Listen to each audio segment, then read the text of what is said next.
എടാ ഇത് വേണോ? എടാ ഇതല്ലാണ്ട് വേറെ വഴിയില്ലടാ. എടാ നമ്മളെ അവസാനത്തെ പണിയാണ്. എനിക്ക് നല്ല പേടിയുണ്ടാ.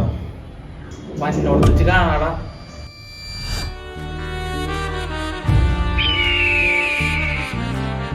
പാൽവർണ്ണ കുതിരമേലിരുന്നൊരു തന്നിത പാമ്പിനെ എതിർക്കുവാൻ പുറപ്പെടുന്നേ. പണ്ടത്തെ ചരിതത്തിൽ സഹതായെ പോലവൻ നായാടാൻ മനസ്സുകൊണ്ടൊരുക്കമായേ.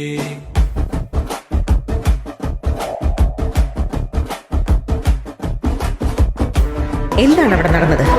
ആരാണ് ആ വ്യക്തി? അയാൾ ഹീറോ ആയിരുന്നോ അതോ വില്ലനായിരുന്നോ?